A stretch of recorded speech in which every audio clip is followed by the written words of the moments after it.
जय श्री राम। आप सभी को दशहरे की हार्दिक शुभकामनाएं। आखिर क्या है दशहरा या यूं कहें विजयदशमी का महत्व, आइए जानते हैं। जैसा कि आप जानते हैं, हिंदू धर्म में दशहरे का एक अलग ही महत्व है। दशहरा हिंदुओं का एक प्रमुख त्योहार है। अश्विन मास के शुक्ल पक्ष की 10वीं तिथि को इसका आयोजन होता है। भगवान राम ने इस दिन रावण का वध किया था तथा दुर्गा ने 9 रात्रि एवं 10 दिन के युद्ध के उपरांत महिषासुर पर विजय प्राप्त की थी। इसे असत्य पर सत्य की विजय के रूप में मनाया जाता है, इसलिए इस दशमी को विजयादशमी के नाम से भी जाना जाता है। दशहरा वर्ष की 3 अत्यंत शुभ तिथियों में से एक है। अन्य 2 हैं चैत्र शुक्ल की एवं कार्तिक शुक्ल की प्रतिपदा। इस दिन लोग शस्त्र पूजा करते हैं और नया कार्य प्रारंभ करते हैं। ऐसा विश्वास है कि इस दिन जो कार्य आरंभ किया जाता है उसमें विजय मिलती है। प्राचीन काल में राजा लोग इस दिन विजय की प्रार्थना कर रण यात्रा के लिए प्रस्थान करते थे। इस दिन स्थान स्थान पर मेले लगते हैं, रामलीला का आयोजन होता है। रावण, मेघनाद, कुंभकर्ण का विशाल पुतला बनाकर उसे जलाया जाता है। दशहरा अथवा विजयादशमी भगवान राम की विजय के रूप में मनाया जाए अथवा दुर्गा पूजा के रूप में, दोनों ही रूपों में यह शक्ति पूजा का पर्व है। शस्त्र पूजन की तिथि है, हर्ष और उल्लास तथा विजय का पर्व है। भारतीय संस्कृति वीरता की पूजक है, शौर्य की उपासक है। व्यक्ति और समाज के रक्त में वीरता प्रकट हो, इसलिए दशहरे का उत्सव रखा गया है। दशहरा का पर्व 10 प्रकार के पापों, काम, क्रोध, लोभ, मोह, मद, मत्सर, अहंकार, आलस्य, हिंसा और चोरी के परित्याग की सद्प्रेरणा प्रदान करता है। आखिर सांस्कृतिक पहलू क्या है दशहरे का, आइए इसके महत्व के बारे में भी जान लेते हैं। भारत कृषि प्रधान देश है। जब किसान अपने खेत में सुनहरी फसल उगाकर अनाज रूपी संपत्ति घर लाता है तो उसके उल्लास और उमंग का पारावार नहीं रहता। इस प्रसन्नता के अवसर पर वह भगवान की कृपा को मानता है। उसे प्रकट करने के लिए वह उसका पूजन करता है। समस्त भारतवर्ष में यह पर्व विभिन्न प्रदेशों में विभिन्न प्रकार से मनाया जाता है। महाराष्ट्र में इस अवसर पर सिलंगण के नाम से सामाजिक महोत्सव के रूप में भी इसको मनाया जाता है। सायंकाल के समय पर सभी ग्रामवासी सुंदर सुंदर नव वस्त्रों से सुसज्जित होकर गांव की सीमा पार कर समी वृक्ष के पत्तों के रूप में शरण लूटकर अपने ग्राम में वापस आते हैं। फिर उस शरण को परस्पर आदान प्रदान किया जाता है। दशहरा अथवा विजयादशमी राम की विजय के रूप में मनाया जाता जाए या दुर्गा पूजा के रूप में, दोनों ही रूपों में यह आदि शक्ति पूजा का पर्व है। शस्त्र पूजन की तिथि है, हर्ष और उल्लास तथा विजय का पर्व है। यह केवल भारत देश के कोने कोने में ही नहीं अपितु उतने ही ऊर्जा और उल्लास से दूसरे देशों में भी मनाया जाता है जहां प्रवासी भारतीय रहते हैं। हिमाचल प्रदेश में कुल्लू का दशहरा बहुत प्रसिद्ध है। अन्य स्थानों की ही भांति यहाँ भी 10 दिन अथवा 1 सप्ताह पूर्व इस पर्व की तैयारी आरंभ हो जाती है। स्त्रियां और पुरुष सभी सुंदर वस्त्रों से सुसज्जित होकर तुरही, बिगुल, ढोल, नगाड़े, बांसुरी आदि जिसके पास जो वाद्य होता है उसे लेकर बाहर निकलते हैं। पहाड़ी लोग अपने ग्रामीण देवता की धूमधाम से झांकी निकालकर पूजन करते हैं। देवताओं की मूर्तियों को बहुत ही आकर्षक पालकी में सुंदर ढंग से सजाया जाता है। साथ ही वे अपने मुख्य देवता रघुनाथ जी की भी पूजा करते हैं। इस जुलूस में प्रशिक्षित नर्तक नटी नृत्य करते हैं। इस प्रकार जुलूस बनाकर नगर के मुख्य भागों से होते हुए नगर परिक्रमा करते हैं और कुल्लू नगर में देवता रघुनाथ जी की वंदना से दशहरे के उत्सव का आरंभ करते हैं। दशमी के दिन इस उत्सव की शोभा निराली होती है। अब बात करें पंजाब की, तो पंजाब में दशहरा नवरात्रि के 9 दिन का उपवास रखकर मनाते हैं। इस दौरान यहाँ आगंतुकों का स्वागत पारंपरिक मिठाई और उपहारों से किया जाता है और यहाँ भी रावण दहन के आयोजन होते हैं व मैदानों में मेले लगते हैं। अब बात करते हैं बस्तर की। बस्तर में दशहरे के मुख्य कारण को राम की रावण पर विजय न मानकर लोग इसे माँ दंतेश्वरी की आराधना को समर्पित एक पर्व मनाते हैं। दंतेश्वरी माता बस्तर अंचल के निवासियों की आराध्य देवी है जो दुर्गा का ही रूप है। यहाँ पर पर्व पूरे 75 दिन चलता है।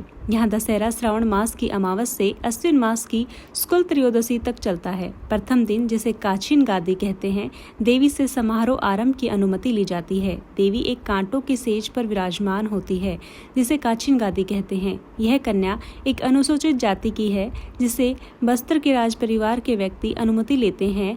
यह समारोह लगभग 24वीं शताब्दी से शुरू हुआ था। इसके बाद जोगी बिठाई जाती है। इसके बाद भीतर रैनी विजयदशमी और बाहर रैनी रथ यात्रा और अंत में मुरिया दरबार होता है। इसका समापन अश्विन शुक्ल त्रयोदशी को ओहाड़ी पर्व से होता है। अब बात कर लेते हैं हमारे दूसरे राज्य बंगाल, ओडिशा और असम में। यह पर्व दुर्गा पूजा के रूप में ही मनाया जाता है।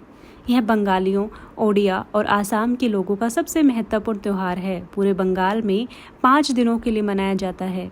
ओडिशा और असम में यह त्यौहार 5 दिनों के लिए चलता है। यहाँ देवी दुर्गा को भव्य सुशोभित पांडालों विराजमान करते हैं। देश के नामी कलाकारों को बुलवाकर दुर्गा की मूर्ति तैयार करवाई जाती है।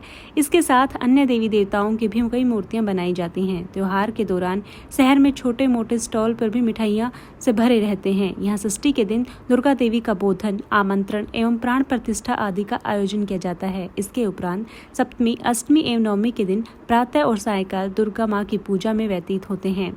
अष्टमी के दिन महापूजा और बलि भी दी जाती है। दशमी के दिन विशेष पूजा का आयोजन किया जाता है, प्रसाद चढ़ाया जाता है और प्रसाद वितरण किया जाता है। पुरुष आपस में आलिंगन करते हैं जिसे कोलाकुली कहते हैं। स्त्रियां देवी के माथे पर सिंदूर चढ़ाती हैं व देवी को अश्रुपूरित विदाई देती हैं। इसके साथ ही वे आपस में भी सिंदूर लगाती हैं व सिंदूर से खेलते हैं। इस दिन यहाँ नीलकंठ पक्षी को देखना बहुत ही शुभ माना जाता है। तदंतर देवी प्रतिमाओं को बड़े बड़े ट्रकों में भरकर विसर्जन के लिए ले जाया जाता है। विसर्जन की यह यात्रा भी बड़ी शोभनीय और दर्शनीय होती है। सहारनपुर उत्तर प्रदेश की बात करें तो सहारनपुर उत्तर प्रदेश में शाकंभरी देवी शक्तिपीठ पर भक्तों की इस दिन खूब चहल पहल होती है।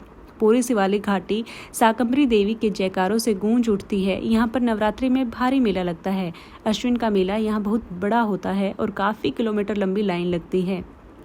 अब बात कर लेते हैं हमारे और राज्य तमिलनाडु, आंध्र प्रदेश एवं कर्नाटक में दशहरा 9 दिनों तक चलता है, जिसमें 3 देवियां लक्ष्मी, सरस्वती और माँ दुर्गा की पूजा करते हैं। पहले 3 दिन माँ लक्ष्मी, धन और समृद्धि की देवी का पूजन होता है। अगले 3 दिन माँ सरस्वती, कला और विद्या की देवी की अर्चना की जाती है और अंतिम दिन माँ देवी दुर्गा, शक्ति की देवी स्तुति की जाती है। पूजन स्थल को अच्छी तरह फूलों और दीपक से सजाया जाता है। लोग एक दूसरे को मिठाइयाँ व कपड़े देते हैं। यह दशहरा बच्चों के लिए शिक्षा या कला संबंधी नया कार्य सीखने के लिए शुभ समय होता है। कर्नाटक में मैसूर का दशहरा भी पूरे भारत में प्रसिद्ध है। मैसूर में दशहरे के समय पूरे शहर की गलियों को रोशनी से सज्जित किया जाता है और हाथियों का श्रृंगार कर पूरे शहर में एक भव्य जुलूस निकाला जाता है। इस समय प्रसिद्ध मैसूर महल को दीपमालिकाओं से दुल्हन की तरह सजाया जाता है। इसके साथ शहर में लोग टॉर्च लाइट के संग नृत्य और संगीत की शोभा यात्रा का आनंद लेते हैं। इन द्रविड़ प्रदेशों में रावण दहन का आयोजन नहीं किया जाता है। अब गुजरात की बात आती है तो गुजरात में मिट्टी सुशोभित रंगीन घड़ा देवी का प्रतीक माना जाता है। इसको कुंवारी लड़कियां सिर पर रखकर एक लोकप्रिय नृत्य करती हैं जिसे गरबा कहा जाता है। गरबा नृत्य इस पर्व की शान है। पुरुष एवं स्त्रियां 2 छोटे रंगीन डंडों को संगीत की लय पर आपस में बजाते हुए घूम घूम कर नृत्य करते हैं। इस अवसर पर भक्ति, फिल्म तथा पारंपरिक लोक संगीत सभी का आयोजन होता है। पूजा और आरती के बाद डांडिया रास का आयोजन पूरी रात होता रहता है। नवरात्रि में सोने और गहनों की खरीद को शुभ माना जाता है। अब बात आती है महाराष्ट्र की। महाराष्ट्र में नवरात्रि के 9 दिन माँ दुर्गा को समर्पित रहते हैं, जबकि 10वें दिन ज्ञान की देवी सरस्वती की वंदना की जाती है। इस दिन विद्यालय जाने वाले बच्चे अपनी पढ़ाई में आशीर्वाद पाने के लिए माँ सरस्वती के तांत्रिक चिन्हों की पूजा करते हैं। किसी भी चीज़ को प्रारंभ करने के लिए, खासकर विद्या आरंभ करने के लिए यह दिन काफ़ी शुभ माना जाता है। महाराष्ट्र के लोग इस दिन विवाह, गृह प्रवेश एवं नए घर खरीदने का शुभ मुहूर्त समझते हैं। अब बात आती है हमारे कश्मीर राज्य की। कश्मीर के अल्पसंख्यक हिंदू नवरात्रि के पर्व को श्रद्धा से मनाते हैं। परिवार के सारे वयस्क सदस्य 9 दिनों तक सिर्फ पानी पीकर उपवास करते हैं। अत्यंत पुरानी परंपरा के अनुसार 9 दिनों तक लोग माता खीर भवानी के दर्शन करने के लिए जाते हैं। यह मंदिर एक झील के बीचों बीच बना हुआ है। ऐसा माना जाता है कि देवी ने अपने भक्तों से कहा हुआ है कि यदि कोई अनहोनी होने लगी हो तो सरोवर का पानी काला हो जाएगा।